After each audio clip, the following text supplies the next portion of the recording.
Hello friend, মই Debabrata Das daily market এনালাইসিছৰ নতুন এটা ভিডিঅ'ত আপোনালোকক ওয়েলকাম জনাইছো। আজি ব্যাংক নিফটি ফাইনেল ক্লোজ দিছে 46120 যেটো প্ৰিভিয়াস ডে ক্লোজৰ পৰা 157 পইণ্ট ওপৰত গৈ ক্লোজ দিছে। আৰু যোৱাকালি মই কৈছিলো যে এইটো আমাৰ কাৰণে এটা ইম্পৰ্টেন্ট ৰেজিস্ট্যান্টৰ নিচিনা কাম কৰিব আৰু প্ৰাইসটো এক্স্যাক্টলি ইয়াৰ পৰা ই ৰেজিস্ট্যান্ট লৈছে। আজি ৰাতিপুৱা কি কৰিছে যে মাৰ্কেটটো ইয়াত ওপেন হৈ যেতিয়া ই ওপৰত গৈছে ইয়াৰ হাইটো আৰু ব্ৰেক কৰিব পৰা নাই আৰু তাৰ পিছত মাৰ্কেটটো তলত পৰি আহিছে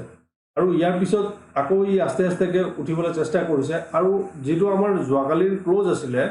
এই যোৱাকালি ক্লোজৰ ওচৰত ই টাইম স্পেন্ড কৰিছে বহু সময় এটা জগাতে ই টাইম স্পেন্ড কৰিছে ৰেঞ্জ বনাইছে তাৰ পিছত যেতিয়া ই ব্ৰেকআউট কৰিছে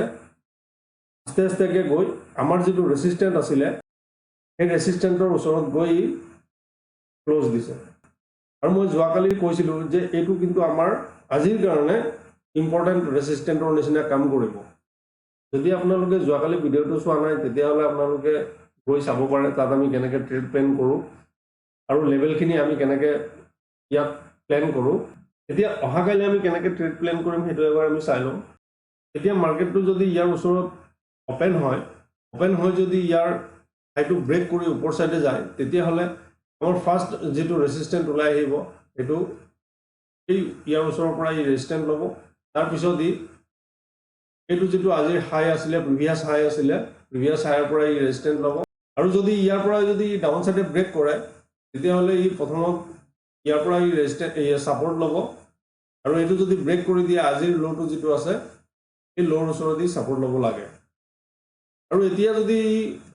গ্যাপ ডাউন যদি ওপেন হয় এনেকুৱা জায়গা তাৰ পিছত যদি ইয়াত ৰেঞ্জ বনাই যদি ব্ৰেক কৰে তেতিয়া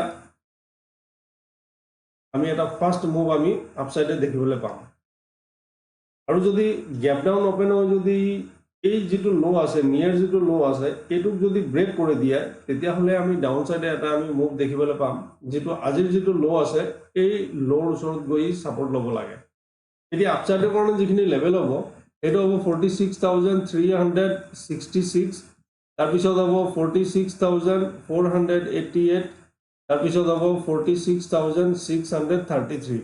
আৰু ডাউন সাইডৰ কাৰণে যদি আমি চাওঁ তেতিয়াহলে হ'ব 45933 তাৰ পিছত হ'ব 45811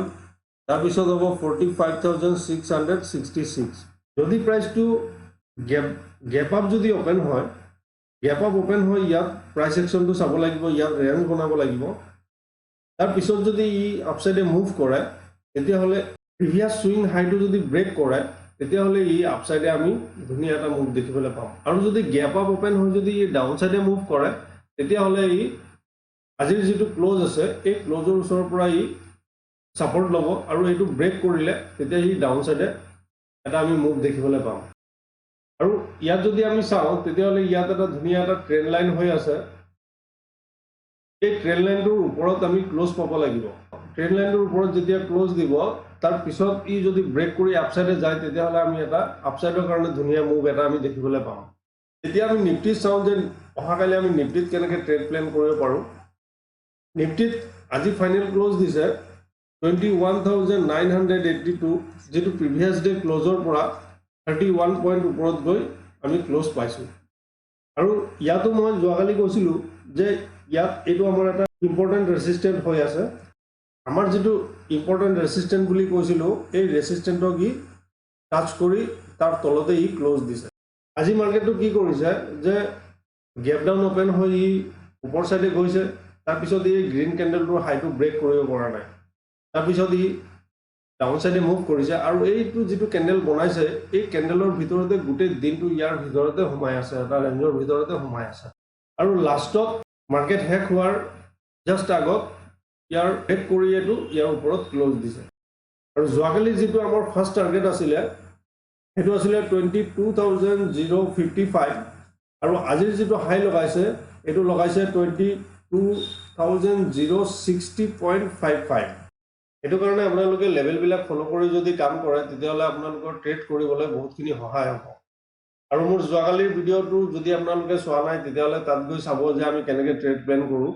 এতিয়া আমি অহাকালি কেনেকৈ ট্ৰেড প্ল্যান কৰিম হেতু এবাৰ আমি চাই লওঁ। অহাকালি যদি ইয়াৰ ওচৰত অপেন হয় যদি ইয়াত ৰেঞ্জ বনাই আপসাইডে যায় তেতিয়াহ'লে আমি আপসাইডৰ কাৰণে এইখিনি আমি ৰেচিষ্টেণ্ট আমি পাম ইয়াৰ ওচৰত যাব এইটো যদি ব্ৰেক কৰি দিয়ে তেতিয়াহ'লে এইটো যিটো প্ৰিভিয়াছ সুইং হাই আছে ইয়াৰ ওচৰতে ৰেচিষ্টেণ্ট ল'ব আৰু এইটো যদি ব্ৰেক কৰি দিয়ে তেতিয়াহ'লে আমাৰ যিটো হাই আছে এই হাইৰ ওচৰতে ৰেচিষ্টেণ্ট ল'ব লাগে এইটো যিটো ৰেচিষ্টেণ্ট আছিলে এই ৰেচিষ্টেণ্টৰ ওপৰত আমাৰ ক্লোজ দিব লাগিব তাৰ পিছতহে ইয়াৰ পৰা মুভ কৰিলে আমি এটা ধুনীয়া আপসাইডে মুভ দেখিবলৈ পাম এই ৰেঞ্জৰ ভিতৰত যদি মাৰ্কেটটো অপেন হৈ যদি ডাউন চাইডে যায় তেতিয়াহ'লে আমাৰ এইটো যিটো আজিৰ ল' আছিলে ইয়াৰ পৰা ই ছাপৰ্ট ল'ব আৰু এইটোক যদি ব্ৰেক কৰি দিয়ে তেতিয়াহ'লে আজিৰ যিটো ল' আছে এই ল'ৰ ওচৰত গৈ ই ছাপৰ্ট ল'ব আৰু এইটো যদি ব্ৰেক কৰি দিয়ে তেতিয়াহ'লে ইয়াৰ পৰা এটা আমি ফাৰ্ষ্ট মুভ দেখিবলৈ পাম এইটো জেগাত যদি গ্যাপ আপ অপেন হয় যদি অলপ ৰেঞ্জ বনাই অলপ টাইম স্পেণ্ড কৰে তাৰপিছত যদি আপসাইডে মুভ কৰে তেতিয়াহ'লে ইয়াৰ পৰা আমি এটা ফাৰ্ষ্ট মুভ দেখিবলৈ পাম যিটো আমাৰ এইটো যিটো লেভেল আছে ইয়াৰ ওচৰত গৈ ৰেচিষ্টেণ্ট ল'ব এইটো জেগাত যদি গ্যাপ ডাউন অপেন হয়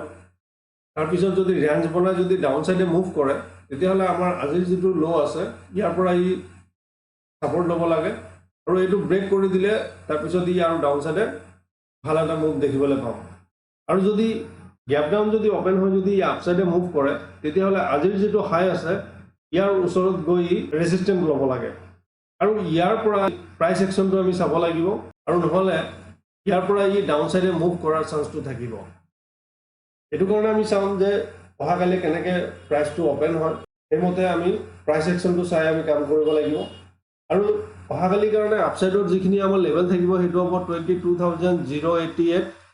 তাৰপিছত হ'ব 22,155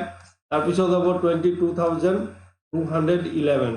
আৰু যদি আমি ডাউন চাইডৰ কাৰণে চাওঁ তেতিয়াহ'লে হ'ব 21,922 তাৰপিছত হ'ব 21,866 তাৰপিছত হ'ব 21,811